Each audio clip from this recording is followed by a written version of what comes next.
Irmãos queridos, vamos abrir as nossas Bíblias na carta de Tiago, capítulo de número 3. Hoje nós vamos ler o trecho que inicia no verso 13 até o verso 18. É a segunda metade desse capítulo. Tiago, no capítulo 3, do verso 13 ao verso 18.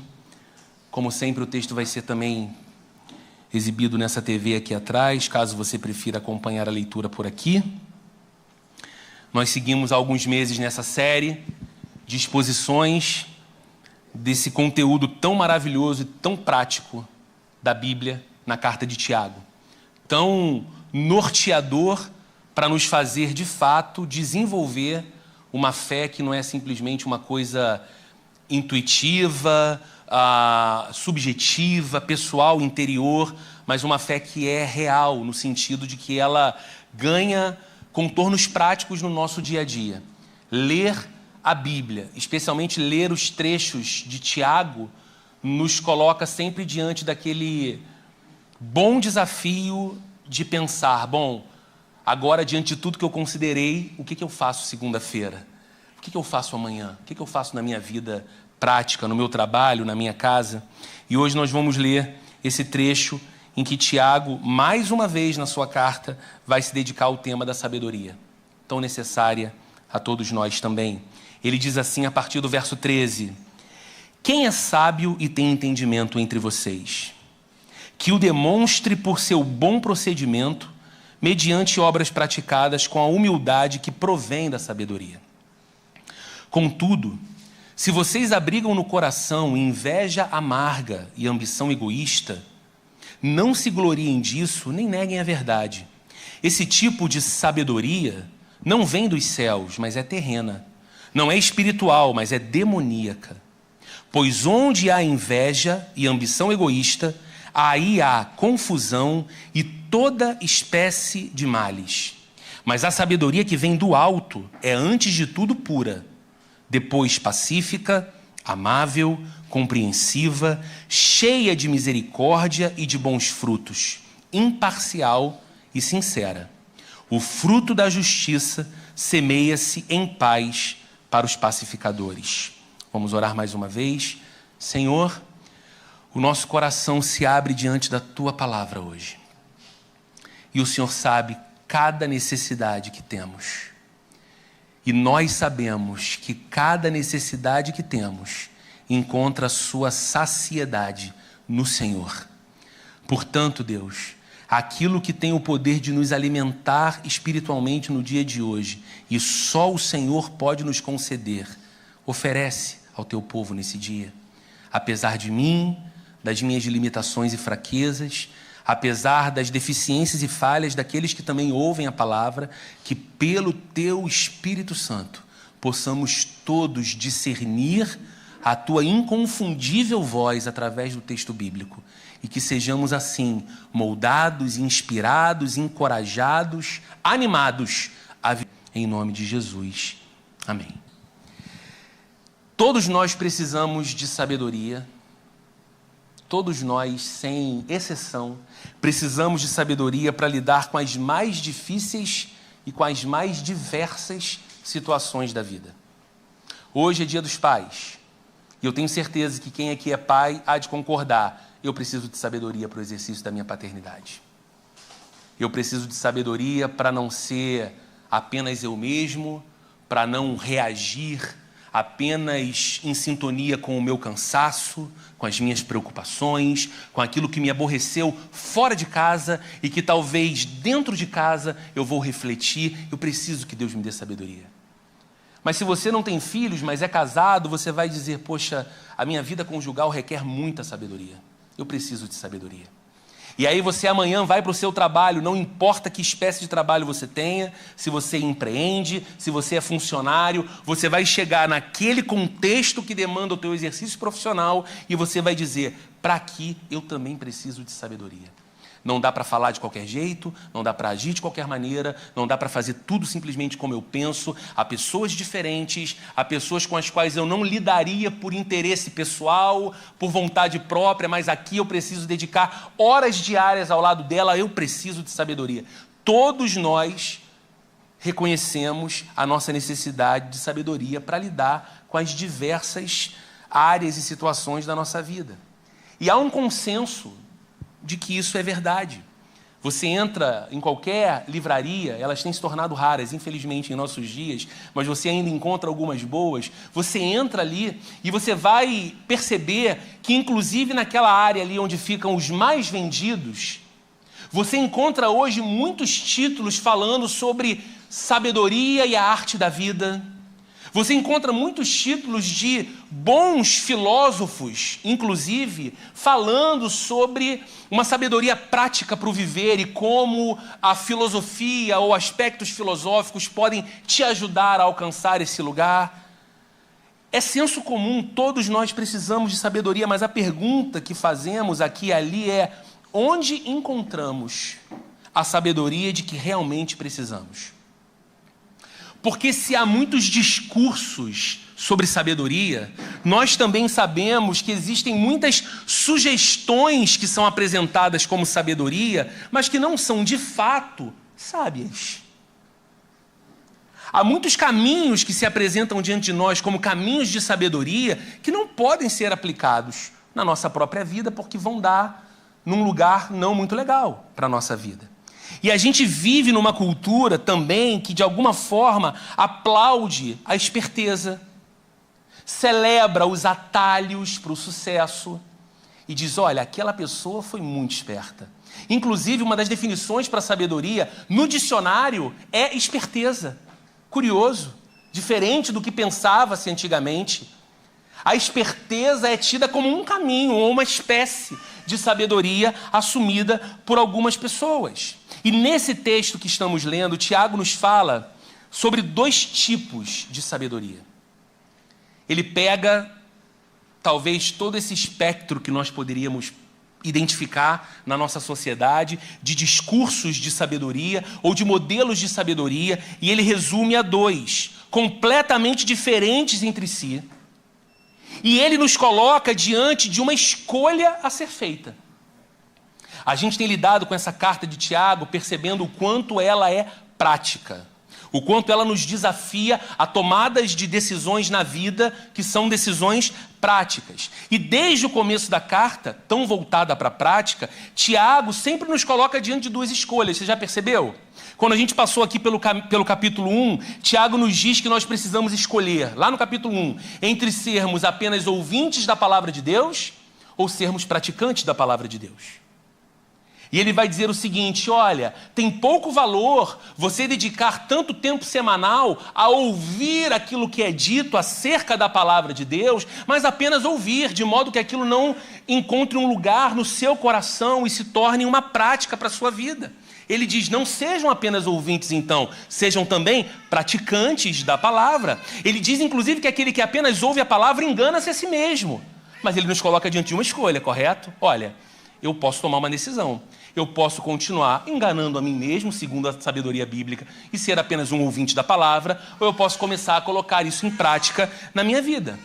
No capítulo 2, Tiago diz que nós precisamos escolher entre a maneira certa e a maneira errada de avaliar as pessoas, de validar as pessoas, de receber as pessoas em nosso meio, de tratar as pessoas. Você lembra que ele fala do exemplo se um rico entrar no seu lugar de reuniões e também um pobre entrar, e aí você tratar com muito prestígio aquele rico, encontrando um lugar apropriado para ele, mas aquela pessoa mais humilde, com roupas furadas, você dizer assim: olha, senta no chão ali onde eu coloco o meu pé. Tiago fala: vocês não vão estar tratando assim as pessoas com parcialidade, julgando com critérios equivocados? E ele nos coloca diante de um desafio. Se nós vamos avaliar e medir as pessoas pelos parâmetros da sociedade, que faz isso o tempo todo, ou se nós vamos avaliar e medir as pessoas com o olhar do próprio Deus. mas é um lugar de escolha, de tomada de decisão. No começo do capítulo 3, esse capítulo que nós estamos lendo, Tiago diz que nós devemos escolher entre a maneira apropriada de falar, de usar a nossa língua, falamos isso aqui no último domingo, lembra? E a maneira imprópria de fazer isso. Porque existe, segundo Tiago, uma maneira de usar a nossa comunicação que glorifica a Deus e abençoa pessoas. Mas há uma maneira também de usar a nossa língua que desonra a Deus e amaldiçoa as pessoas. E Tiago diz, olha, de uma mesma fonte não pode sair água salgada e água doce. Que fonte é você?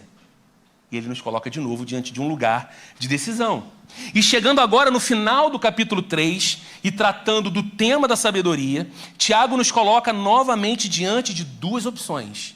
No entanto, ele não fala sobre a escolha de ter sabedoria ou não ter sabedoria. Agora a coisa é um pouquinho diferente. De acordo com ele, a escolha que nós precisamos fazer é entre esta sabedoria ou aquela sabedoria. Que dois tipos de sabedoria estão postas diante de nós. Dois modelos de sabedoria estão apresentados diante de nós. E cabe a nós decidir qual seguiremos. Ele toma por certo que todos nós já nos valemos de alguma sabedoria para viver. E ele está certo. Você não é neutro. Eu também não sou neutro. Nós somos influenciados por valores, por princípios, por instruções norteadoras que pautam nossa noção de certo e errado, apropriado e impróprio para a nossa vida. E a gente é guiado, então, por essas coisas. Antes de nos apresentar, no entanto, esses dois tipos de sabedoria que ele tem em mente, Tiago nos coloca diante de uma definição bíblica para o tema da sabedoria. E eu acho isso fantástico na Bíblia. Porque, novamente, aqueles que de modo raso acusam a Bíblia de ser um livro pouco prático e por isso não se aproximam dele, parecem nunca ter lido Tiago. Porque antes de desenvolver o próprio assunto da sabedoria, ele já dá uma definição. E não é apenas a definição de Tiago, porque se você vai ao livro de Provérbios, você vai ver incontáveis passagens que fazem coro com o que Tiago está dizendo aqui. E após apresentar uma definição bíblica da sabedoria, que a gente vai ver aqui no verso 13, ele também nos sugere uma autocrítica. Ele sugere a você e a mim uma autoavaliação. Veja o que diz o verso 13. Quem é sábio e tem entendimento entre vocês? Ele provoca com uma pergunta. Bom, vocês fazem parte de uma comunidade de fé, porque Tiago escreve para cristãos, como nós, pelo menos em grande maioria, somos discípulos de Jesus aqui nessa manhã. E ele diz, entre vocês, no meio de vocês, vocês que consideram Deus sábio, vocês que se valem da sabedoria de Deus, quem entre vocês é sábio e tem entendimento? Autoavaliação. E aí ele define o que é a sabedoria à luz da Bíblia. Que o demonstre por seu bom procedimento, mediante obras praticadas com a humildade que provém da sabedoria. Você percebeu que é curioso que Tiago não sugere o caminho dos diplomas aqui? Você percebeu que Tiago não pergunta quantos livros lemos no último ano? Quem é sábio e tem entendimento entre vocês? Mostre para mim dizendo quais autores vocês leram nos últimos 12 meses. Quem é sábio e tem entendimento entre vocês? Mostre para mim quantos cursos de pós-graduação, especialização, extensão você fez, se tornando mais profundo e mais aperfeiçoado na sua área. Ou então em outras áreas, inclusive distintas da sua, que mostram o quanto você busca uma sabedoria abrangente da vida. Não é que a Bíblia minimize essa fonte de conhecimento. Ela o estimula, sem sombra de dúvidas. Ela nos coloca no caminho do estudo, no caminho do progresso, no caminho do crescimento, mas não são essas aquisições intelectuais apenas que tornam uma pessoa sábia. O caminho que a Bíblia sugere é o caminho prático. Tiago está dizendo, quem é sábio entre vocês e tem entendimento, que o demonstre através do procedimento. Que o demonstre através de obras que dão testemunho da sabedoria de vocês. É o caminho da demonstração da sabedoria através do procedimento. Então vejam, queridos, a definição bíblica da verdadeira sabedoria. A verdadeira sabedoria não se mede simplesmente pelo conhecimento, mas pelo comportamento que resulta desse conhecimento. A sabedoria bíblica, ela não é definida pelo quanto de Deus eu sei ou posso falar, mas o quanto da verdade de Deus se encontra na minha vida e modela a maneira como eu vivo cada um dos meus dias. Você é sábio mesmo? Você é sábia mesmo? Então que essa sabedoria se torne visível em seu bom procedimento. É isso que Tiago está dizendo. Você é sábio mesmo? Você é sábia mesmo? Então que essa sabedoria seja perceptível em seu belo e sábio estilo de vida entre as pessoas. Que todos possam perceber, que todos possam desfrutar dessa sabedoria, que é mais do que o que você pensa e é capaz de dizer, mas é como você se comporta. Outro caminho que o autor bíblico sugere, não apenas o caminho da demonstração da sabedoria, é também o caminho da confirmação dela. Ele diz que a pessoa sábia confirma sua sabedoria, finalzinho do verso 13, mediante obras praticadas com a humildade que provém da sabedoria. Você já ouviu aquela frase que diz: ações falam mais alto que palavras? Você já ouviu alguém dizendo em algum lugar, em algum momento, o seguinte: olhe, você não precisa gritar, as suas ações têm falado muito mais alto do que o seu discurso? É sobre isso que Tiago está tratando aqui. É isso que Tiago tem em mente aqui, que algumas ações gritam muito mais alto do que belos discursos. E ele está dizendo, então, que vocês confirmem a sabedoria de vocês, que vocês deem evidência da sabedoria de vocês, não pela forma como vocês explicam tê-la, mas pela maneira como vocês praticam essa sabedoria. As obras praticadas com a humildade que provém da sabedoria. Então observe que Tiago fala de ação aqui, mas não é qualquer tipo de ação, nem é apenas ação. Tiago fala de obras aqui, mas não é qualquer tipo de obra, e nem apenas obra. O fazer da sabedoria é um fazer com o coração adequado. Ele diz no texto, são obras praticadas com a humildade que vem da sabedoria. A gente precisa entender esse negócio. A sabedoria bíblica passa, sem sombra de dúvidas, pela mente. Mas se ela é verdadeiramente bíblica, ela vai se revelar em nossos comportamentos. E naquilo que motiva o nosso comportamento.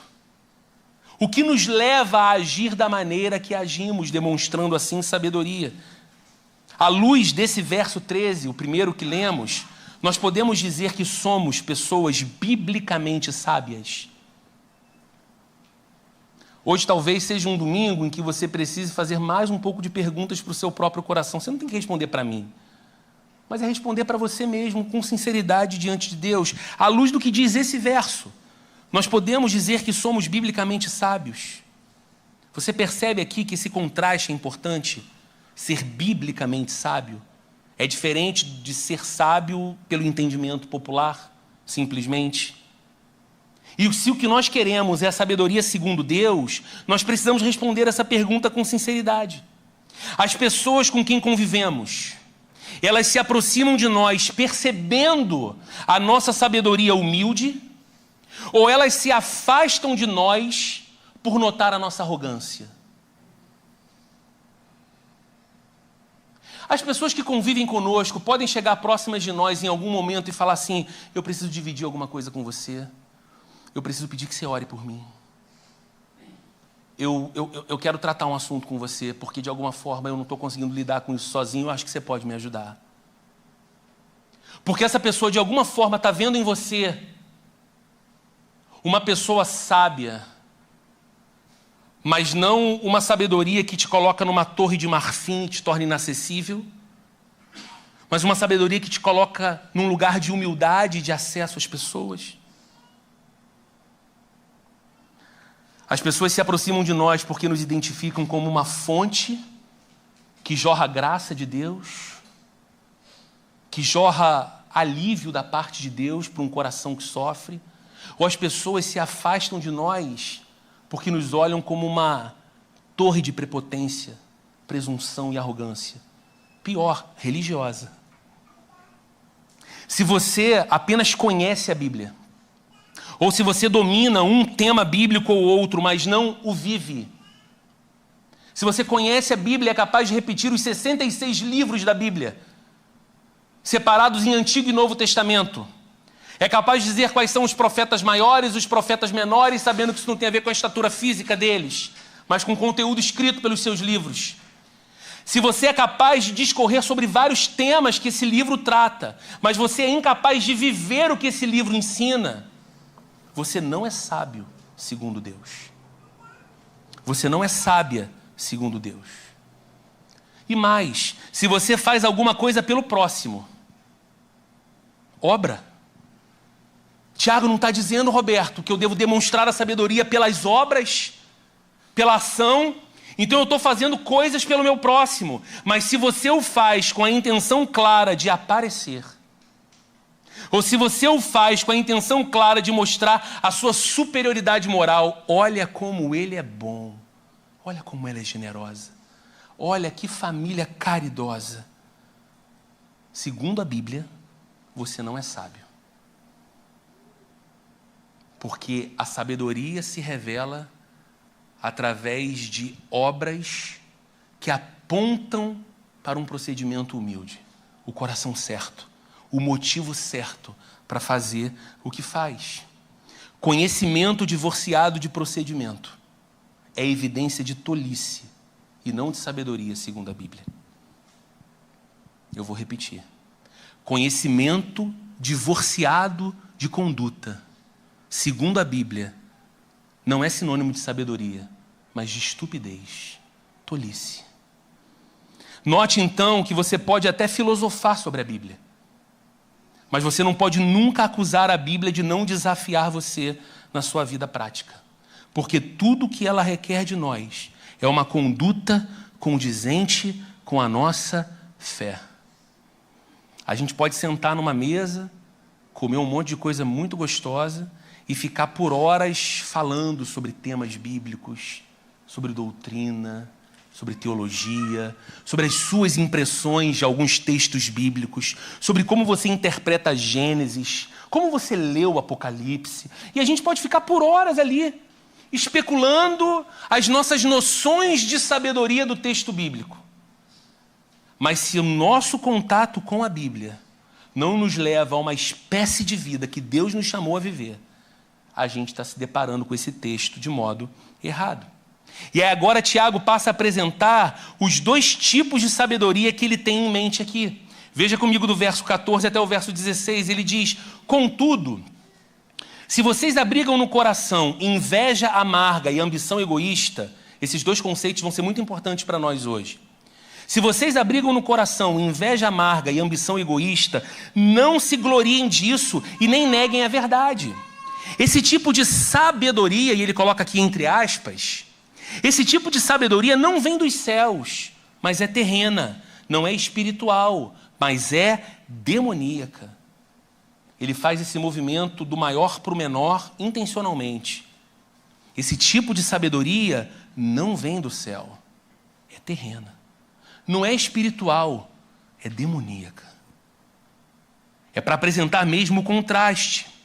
Pois onde há inveja e ambição egoísta, aí há confusão e toda espécie de males. Então, qual o primeiro movimento de Tiago aqui? Ele descreve o que seria essa sabedoria terrena em contraste com a sabedoria celestial.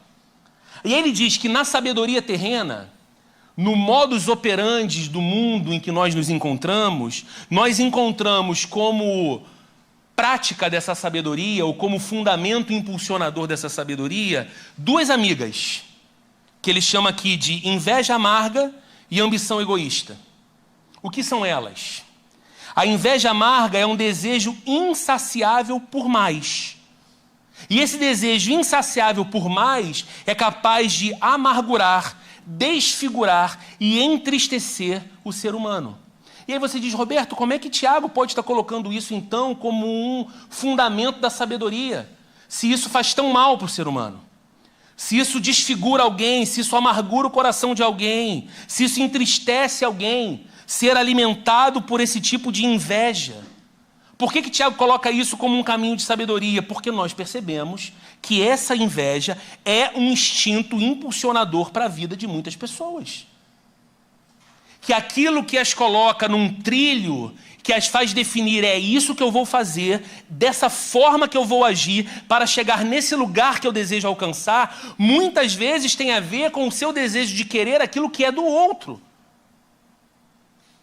Muitas vezes nasce de olhar, ali é o lugar, aquele tipo de vida seria a vida feliz para mim, ideal. E ela vai amargurando por dentro, ela vai se tornando infeliz, ela vai se tornando triste. E Tiago fala de uma outra amiga que está sempre junta com a inveja amarga, que é a ambição, que ele define aqui como ambição egoísta. O que é isso? O desejo de ser maior e de ser melhor que os outros. Aquele desejo de receber sozinho toda a glória em qualquer realização. E aí você pode questionar de novo, mas Roberto, por que Tiago coloca, embora entre aspas, estas coisas como sinônimo da sabedoria terrena? Você não percebe na nossa cultura hoje, você não precisa nem visitar o primeiro século, quando Tiago escreve. A nossa cultura hoje, 2024, você não percebe que o nosso mundo vive assim? Que a ambição está presente no sentimento e nos relacionamentos das pessoas? Que as pessoas buscam validação e diferenciação ao tentarem estar acima dos outros? Que você se sente melhor quando consegue perceber quem está abaixo de você? Que você se sente bem quando se compara com alguém que não está tão bem como você? Que não pode desfrutar das mesmas coisas que você? Que não conquistou os mesmos lugares que você conquistou? E aí você olha para aquilo e fala, parece que a minha vida está caminhando bem, porque eu vejo outras pessoas que ficaram para trás. E na sociedade nós estamos fazendo isso o tempo todo. A gente faz isso lembrando do colega do colégio. A gente faz isso lembrando da fala de um tio, de um primo, no contexto da família. E a gente está o tempo todo querendo provar o nosso valor, a nossa identidade, o nosso lugar, nos sentindo acima e melhor que os outros. E nós vivemos numa cultura que ensina você e a mim o tempo todo a assumirmos o necessário protagonismo da nossa própria história. E que nós precisamos almejar os grandes lugares.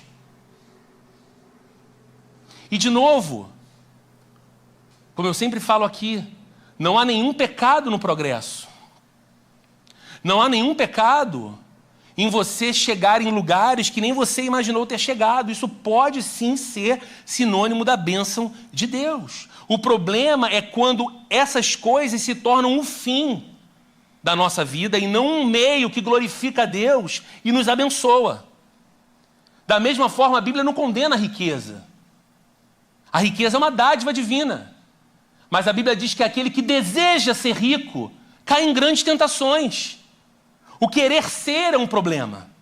E aqui Tiago está falando dessa sabedoria tão presente no mundo que é municiada por ambição egoísta. Quando eu quero o valor do outro. Quando eu quero o reconhecimento que o outro tem. Essas duas amigas, inveja e ambição, não são apenas pecado. Elas revelam, de acordo com Tiago, o coração da sabedoria presente no nosso mundo. E nas palavras de Tiago, essa não é uma sabedoria espiritual. E ele pega pesado, ele diz, isso é demoníaco. Por que é demoníaco? Quando você olha para o fruto dessa sabedoria. E ele diz isso no verso 16. Porque onde há inveja e ambição egoísta, aí há também confusão e toda espécie de males.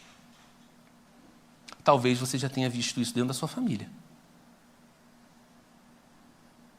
Talvez você já tenha testemunhado uma ruptura severa na sua família por causa de ambição egoísta.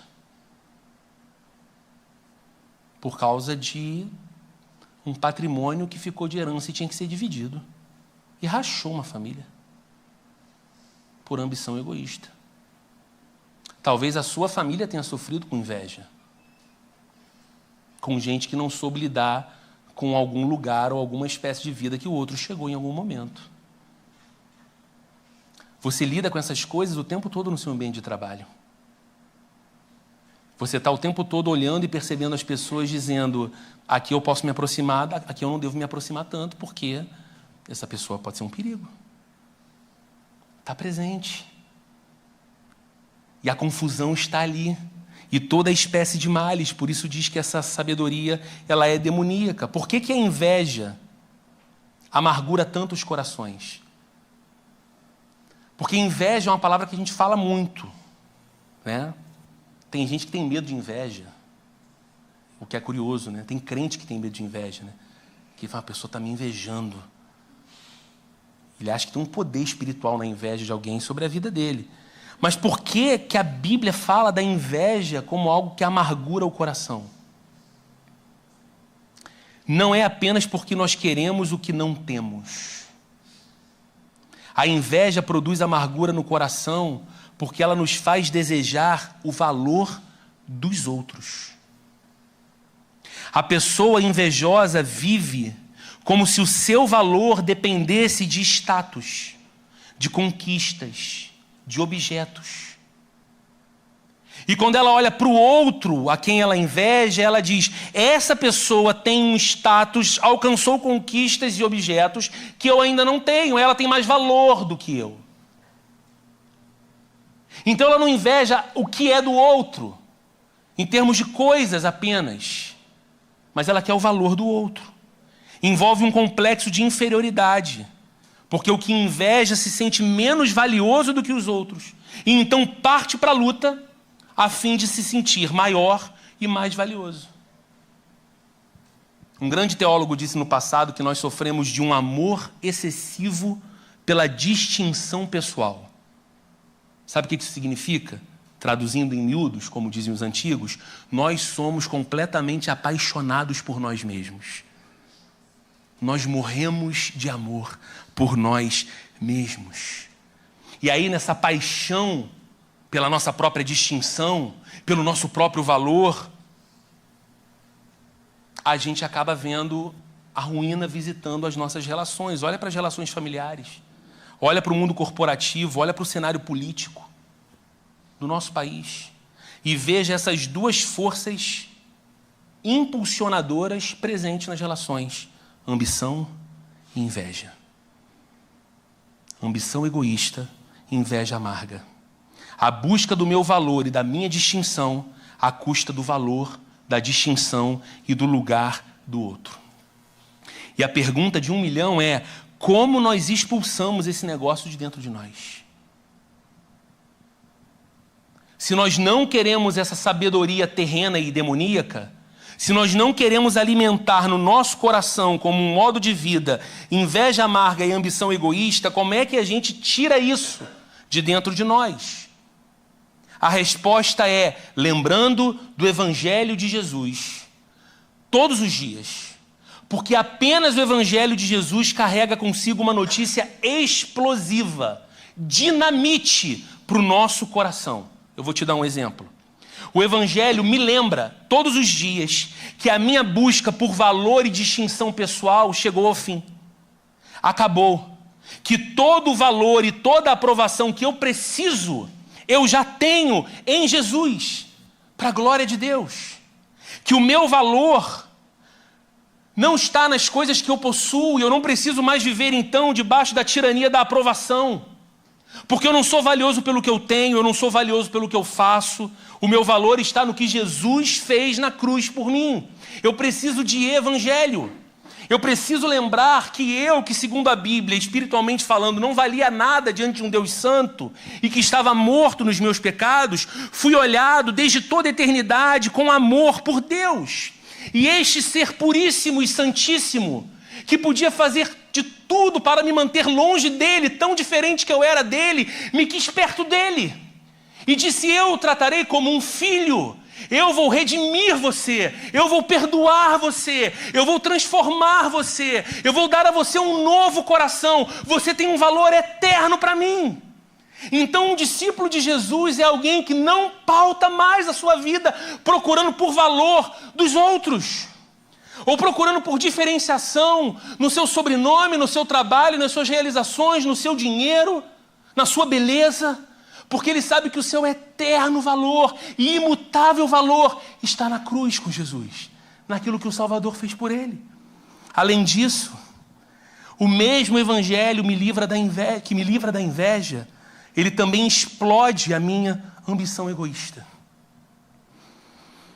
Eu não preciso mais ambicionar ser o maior. Eu não preciso mais querer ser o melhor. Eu não preciso mais querer ser o primeiro. Porque agora eu sei, pelo evangelho eu sei, que o único ser do universo realmente grande e que merecia ter o seu nome divulgado entre todos os povos da terra, se encolheu, por assim dizer, e morreu pendurado numa cruz, por amor a você e por amor a mim. De novo, que eu acho importante dizer, você não tem que olhar com preocupação se as coisas na sua vida te levam a lugares de destaque. De novo, isso glorifica a Deus. Quando você faz o melhor que pode com aquilo que você recebeu, para a glória de Deus e para o bem das pessoas. O problema está na motivação. Por que eu quero ser o melhor no que eu faço? Por que eu quero chegar nesse lugar? O que me motiva a isso? É a glória de Deus ou é uma necessidade de validação pessoal? Se o evangelho entrou como essa notícia explosiva no meu coração, ele expulsou de dentro de mim essa espécie de ambição egoísta que tem a ver com o meu próprio nome. Porque eu aprendo no evangelho que aquele cujo nome está acima de qualquer outro nome se esvaziou para me salvar. Aquele que tem o nome digno de ser exaltado entre todos os povos da terra, tornou-se humildemente um servo para me fazer um filho de Deus. Logo, se há alguém que merece ser honrado e louvado, se há alguém que tem o direito de ter o seu nome exaltado, esse nome não é o meu, não é o da sua empresa, não é o sobrenome da sua família, não é o nome da igreja, não é o nome do pastor. Se há um nome que deve ser exaltado, esse nome é o nome de Jesus Cristo, o Senhor e o Salvador. E aí o discípulo de Jesus, ele não almeja mais o lugar que cabe apenas a Cristo em sua vida. Ele é um holofote que o tempo todo aponta para Cristo. E as suas conquistas, e o seu progresso, e o seu avanço, e o seu protagonismo dão testemunho de Cristo na vida dele. Depois de escrever a respeito da sabedoria terrena, Tiago agora aponta para as características da sabedoria celestial. Eu pretendo ser breve aqui, mas eu peço a sua atenção. Olha o que ele diz no verso 17. Mas a sabedoria que vem do alto, contraste, é antes de tudo pura, depois pacífica, amável, compreensiva, cheia de misericórdia e de bons frutos, imparcial e sincera. Então vamos dividir isso aqui em 3 partes. Em primeiro lugar, Tiago diz que a sabedoria que vem do alto é, antes de tudo, pura. Sabe o que isso significa? Que a sabedoria de Deus não nasce das nossas ideias pecaminosas. A sabedoria de Deus nasce da mente santa de Deus. Roberto, o que isso significa na prática? Na prática significa que a sabedoria que vem de Deus não se vale nem de atitudes, nem de sentimentos que vão de encontro à santidade de Deus. Que as estratégias que Deus concede a alguém, seja essa estratégia para administrar um conflito na sua casa, seja essa estratégia de condução dos seus, seja essa estratégia para uma reunião do seu trabalho, não leva em conta pautas que firam a santidade de Deus. Não, Deus não vai te dar uma estratégia onde mentir faz parte dela. Deus não vai te dar uma estratégia onde sonegar faz parte dela. Deus não vai te dar uma estratégia onde ocultar do seu cônjuge algo muito importante faz parte dela. Não, porque a mente de Deus é pura. E a sabedoria que vem de Deus, como diz a Bíblia, é antes de tudo pura. Ela sempre vai nos levar para decisões que obedecem a Deus e glorificam o seu nome, mesmo quando parecem custar mais caro. E a gente está o tempo todo perguntando aqui, somos sábios segundo Deus? Tem sido essa a nossa sabedoria? Em segundo lugar, Tiago diz aqui que a sabedoria que vem do alto, ela é pacífica, amável e compreensiva. Um bloco importante para a gente considerar. Por que a sabedoria que vem do alto é pacífica? Por que ela nos torna pessoas pacificadoras? Porque um cristão é alguém que está, por causa de Jesus, em paz com Deus. Isso aqui, gente, é evangelho, certo? A Bíblia diz que nós éramos inimigos de Deus por causa dos nossos pecados. E que Jesus estabeleceu a paz entre nós e o Deus Criador, através da sua obra na cruz. De modo que todos os dias, quando levantamos para trabalhar, para cuidar dos nossos filhos, para zelar da nossa casa, para cada uma das nossas atribuições, nós podemos até levantar com um pensamento preocupado, dizendo, bem, eu tenho muitas demandas para hoje. Eu tenho muitos desafios para hoje. Mas se você é um discípulo de Jesus, uma preocupação que não vem ao teu coração é, além de todas as lutas que eu tenho hoje, eu preciso lutar contra Deus. Porque Deus é contrário a mim. O Deus Todo-Poderoso é meu inimigo. Não.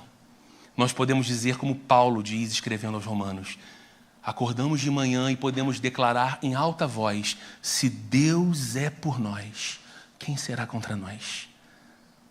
O cristão é alguém que sabe que está em paz com Deus. Que Deus, antes seu opositor, por causa da obra salvadora de Jesus, veio agora para o seu lado, como um aliado. E aí, porque o cristão sabe que está em paz com Deus, ele terá paz em suas interações humanas. Veja, gente, Tiago não está filosofando. Ele está dizendo que a sabedoria se aplica na prática. E que você demonstra sabedoria, primeiro tendo ações e pensamentos que refletem a pureza da mente de Deus. Depois, sabendo que essa sabedoria ela é pacífica. Ela não te coloca em rixa com as pessoas, mas ela te torna consciente da paz que Jesus estabeleceu entre você e o Pai e faz de você um pacificador nas suas relações. O cristão, se realmente é habitado pela sabedoria que vem do alto, será fortemente marcado também pelo amor, pela gentileza, por um espírito compreensivo. Por isso que Tiago está dizendo que a sabedoria é pacífica, amável e compreensiva. E por que o cristão, se sábio, segundo Deus, vai manifestar essa amabilidade, esse espírito compreensivo e dócil? Porque ele sabe que foi tratado com amor por Deus. Porque ele sabe que Deus é cheio de compaixão com ele. E ele não está interessado em negar aquilo que Jesus ensinou como regra de ouro do Evangelho. Aquilo que você quer que os outros façam a você, faça você com eles. O cristão é alguém que sabe como foi tratado por Deus. E que por causa disso deve tratar as pessoas da forma semelhante como foi por Deus tratado. Por fim, terceiro, Tiago vai dizer que essa sabedoria que vem do alto é cheia de misericórdia, de bons frutos, e é também imparcial e sincera. Queridos, o cristão é alguém tocado pela misericórdia de Deus. Tocado e comovido por essa misericórdia de Deus. O cristão é alguém que sabe que em tempo algum foi tratado por Deus conforme merecia ser tratado, em virtude dos seus pecados. Mas que Deus olhou para a miséria do seu coração e foi compassivo. Esse é o sentido da palavra misericórdia. E agora, um cristão que segue a Jesus e que cultiva a sabedoria que vem do alto, ele inevitavelmente terá a misericórdia como um traço característico de sua vida. Ele sabe que Deus se esticou ao máximo, que Deus não fez pouca coisa para tocar pecadores caídos. Então, ele entende que deve se esforçar ao máximo também para ter misericórdia como um traço característico de um viver realmente sábio. Além disso, imparcialidade e verdade são marcas que identificam a Deus. E você e eu devemos imitar a Deus. Paulo fala isso escrevendo aos Efésios. Sejam imitadores de Deus como filhos amados. A Bíblia diz que Deus é imparcial em seu julgamento, que Deus não julga o exterior como o homem julga, mas Ele olha o coração. E a Bíblia diz que em Deus não se encontra engano algum. Ele é a fonte de toda a verdade. E nós devemos imitar a Deus numa sabedoria prática, nesses mesmos atributos, imparcialidade e verdade. A sabedoria que vem do alto se manifesta na vida de um discípulo de Jesus pela maneira imparcial como ele trata as pessoas. Ele não é um deslumbrado que trata o famoso de um jeito e o anônimo de outro, o rico de um jeito e o pobre de outro, o influente de um jeito e o anônimo de outro. Ele é alguém que olha para as pessoas e considera cada ser humano como imagem e semelhança do Deus Criador a quem ele ama. Ao mesmo tempo em que ele se mantém sincero e verdadeiro diante de Deus e diante daquilo que ele crê, sendo alguém que não negocia a verdade. Antes, segue a verdade em amor. Por fim, se a sabedoria terrena resulta em confusão e muitos males, parece até chamada de filme de sessão da tarde, né? Uma aventura com muita bagunça e confusão. Se a sabedoria terrena resulta em muita confusão e muitos males, a sabedoria que vem do alto resulta em paz nos relacionamentos e uma vida de bons frutos. Ele não está falando isso aqui no texto que lemos? Que a sabedoria é cheia de misericórdia e bons frutos. É interessante. A gente costuma medir a nossa espiritualidade, ou as pessoas costumam medir a sua espiritualidade pelas dádivas materiais que Deus dá a elas. Já percebeu isso? A pessoa olha e fala, poxa, consegui esse carro novo, consegui esse trabalho novo, consegui essa condição nova de vida aqui para minha família, consegui fazer essa viagem. E aí o cristão tem um discurso muito interessante nos lábios, e é verdadeiro. Diante desses fatos, ele fala assim, Deus é muito fiel. Deus tem sido muito fiel. Deus tem honrado minha vida. E algumas pessoas ensinam, inclusive, sobre isso, né? Que você faz um monte de coisa para Deus, e aí Deus então vai te honrar, retribuindo com muitas bênçãos. E aí você mede a tua espiritualidade. Você fala, Deus está feliz comigo. Que eu não estou com um filho doente, comprei meu apartamento, troquei meu carro, fiz uma viagem, as coisas estão caminhando bem financeiramente, dádivas materiais. Algumas pessoas medem sua espiritualidade pela experiência individual que teve com Deus em algum momento da vida. Então a pessoa vai dizer o seguinte, olha rapaz, eu estou nessa caminhada há 30 anos com Jesus, mas teve uma tarde de sábado em 2002 em Belo Horizonte, que eu vou dizer para você, aconteceu um negócio ali que Deus me visitou de um dia, aquilo ali me marcou. E aí a pessoa mede a espiritualidade por conta daquele evento. Legítimo. Biblicamente falando, sabe como nós deveríamos medir a nossa espiritualidade? Pelos frutos que a nossa vida manifesta. Biblicamente falando, nós deveríamos considerar a maturidade ou a infantilidade da nossa espiritualidade pelos frutos. E sabe por que isso é difícil? Isso é difícil porque fruto pede evidência. Fruto você vê, você toca e você prova o seu sabor. E o que a Bíblia está dizendo é que um cristão, se verdadeiramente sábio, se sábio segundo Deus, com a sabedoria que vem do alto, a vida dele vai produzir frutos que emprestam sabor para a vida das pessoas. As pessoas vão poder acessar esses frutos. Então, quão maduro espiritualmente eu estou? Eu não devo medir isso apenas por quantas horas eu consigo orar, por quantas vezes eu já li a Bíblia, por quanto de teologia eu sou capaz de discursar, mas eu devo medir isso quantos frutos Deus já colheu na minha vida e as pessoas colheram na minha vida dessa sabedoria. Então, queridos, para encerrar, como eu sempre proponho aqui, algumas perguntas para a nossa reflexão e para a nossa prática. Nós temos sido sábios, segundo Deus? De novo, essa é uma pergunta que você responde no seu coração. Você tem sido sábio, segundo Deus? As nossas atitudes, as nossas ações, o nosso procedimento testemunham dessa sabedoria? Há frutos dessa sabedoria celestial em nossa vida? Alguém tem provado do sabor desse fruto?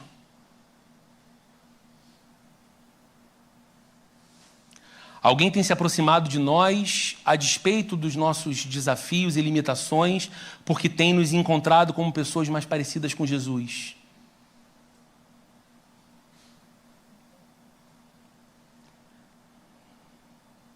Há pessoas nessa igreja para as quais eu recorro, e recorro com alguma frequência, para conversar, para dividir o coração, ou para pedir oração. E são pessoas que eu sei que, embora vivam a vida mais normal e demandante, como é a minha e a sua, são amigos de Jesus, são amigas de Jesus, e que vão lembrar de orar, e talvez aquilo que vão falar vai significar para mim um recado do céu. A sua vida tem frutificado ao ponto de alguém poder provar o sabor da sabedoria através de você? Nós somos pessoas que estimam pela pureza. Nós somos pessoas de espírito pacífico, de trato amável, de atitude misericordiosa. Se a sua resposta mais honesta para essas perguntas hoje for um não, eu não queria que você saísse daqui desanimado, mas encorajado. Porque perceber que a sua resposta mais sincera a essas perguntas é um não, dá a você a oportunidade de ver essa situação ser transformada na sua vida. O primeiro passo da transformação é a gente reconhecer que precisa dela. E para isso você deve seguir o conselho do próprio Tiago. No comecinho da carta, a gente já passou por esse texto aqui.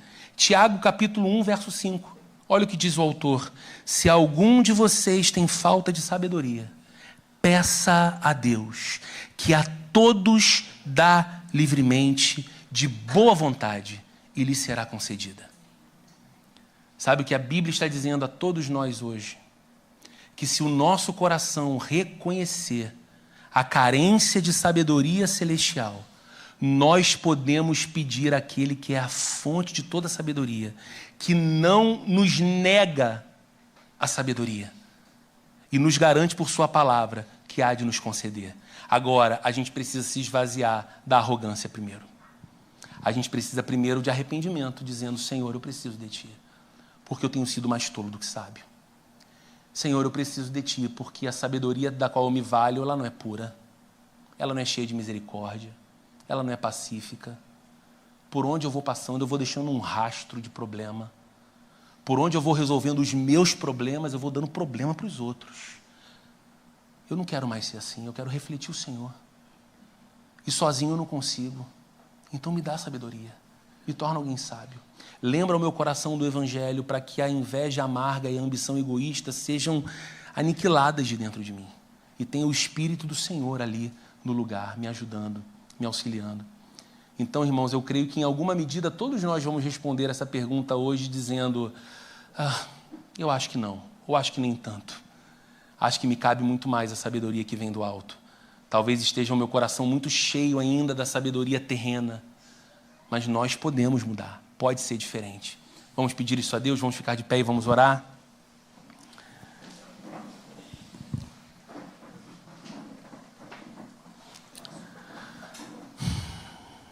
Senhor, como somos tolos tantas vezes.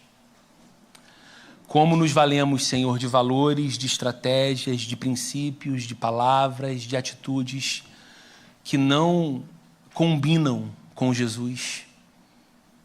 Nós até achamos que é o melhor caminho que temos a tomar diante da situação que nos encontramos, mas não foi algo que sequer colocamos diante do Senhor pedindo direção, clareza e entendimento.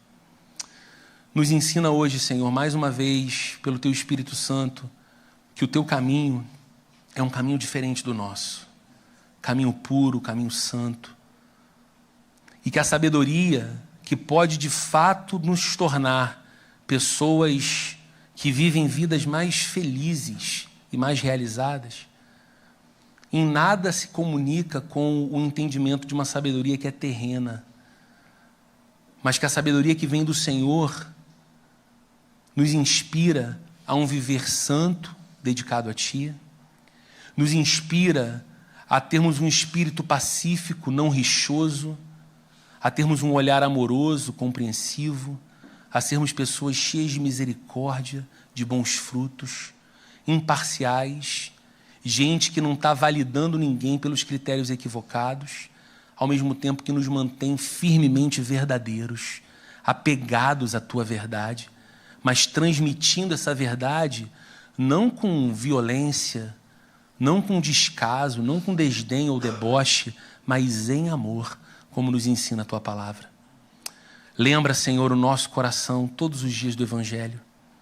Ajuda, Senhor, a vermos expulso de dentro de nós esse sentimento ruim de uma inveja que amargura e entristece a nossa própria vida, nos diminuindo, ao mesmo tempo também que o Teu Evangelho expulse do nosso interior qualquer ambição meramente humana, egoísta, voltada para nós mesmos, que busca glória ao invés de dar ao Senhor toda a glória.